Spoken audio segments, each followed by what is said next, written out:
Cross City, Florida is home to fewer than 2,000 people, but tonight it is the focal point in an emerging nationwide controversy. Over the weekend, and with the approval of the county commissioners, a Ten Commandments monument was installed atop the steps of the Dixie County Courthouse. Now, the 6-ton block of granite features 2 inscribed tablets, and at the base, the admonition to love God and keep His commandments. Joining us now, the former county attorney, Joseph Lander, and the president of the University of Florida's Atheists, Agnostics, and Free Thinkers Association, Daniel Morgan. Daniel, first of all, I find this fascinating that, as I understand it, you are actually out there actively looking with the ACLU and the Freedom from Religion Foundation.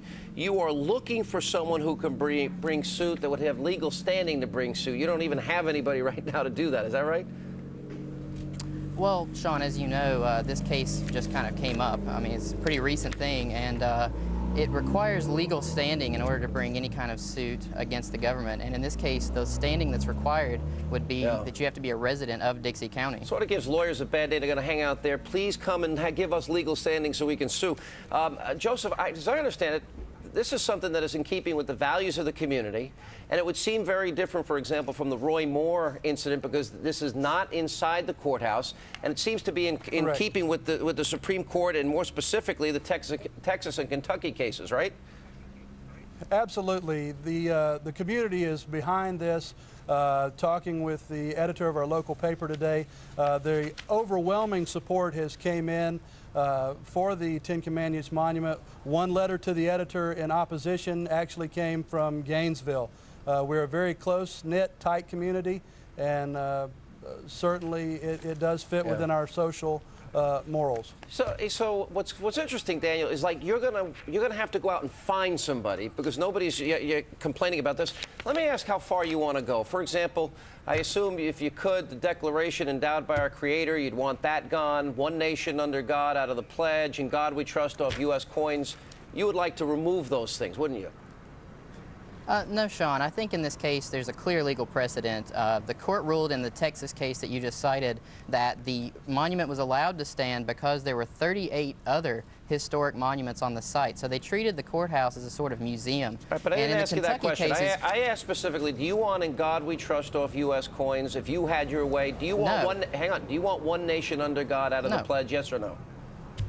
I think you said no. Personally, let me get back to this case. No. Yes or no? You said no, right? That's not your agenda? I said no, personally, not legally, no. All right, let me ask you, look, the Supreme Court counselor ruled in 2005 in a 5-4 decision in the Kentucky case versus the ACLU that the display was unconstitutional. In the Roy Moore case, it was a similar ruling. In the Texas case, it was different because it was part of a larger display that they said was educational and historical. This is not part of a larger display. This would seem to fall in what was said about Texas, or rather Kentucky, or the Roy Moore case, wouldn't it? Well, I think it's clear that the bigger aspect is that the court said that each instance must be looked at individually. Again, we're talking about a community of the entire county, less than 18,000 people. Every ounce of currency that we have has "In God We Trust."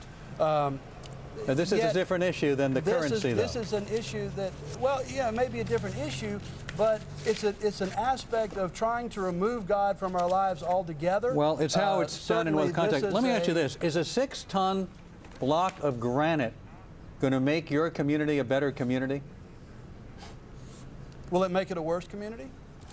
Why go to the trouble? Why go to taxpayer expense? Why create the controversy? If you're doing it, you must think, or supporting it, you must think it has some benefit. What is the tangible benefit of having this there? I do believe it has some benefit. Certainly the Ten Commandments, as they sit behind us, are things that we should all strive to live by, in my belief. According to whom? That's your belief, though. Not everybody might share that belief like your co-guest. You've asked my opinion.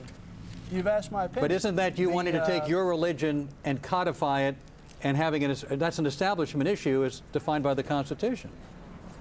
Well, no. What it is a monument placed by a private individual on the courthouse steps. Certainly, the establishment clause says that Congress shall make no laws regarding religion. I think we lost our satellite there. All right. Well, thank you, gentlemen. If you can an act of God, I don't know. Oh, stop. All right. And coming up, we have a real treat for you. Quarterback legend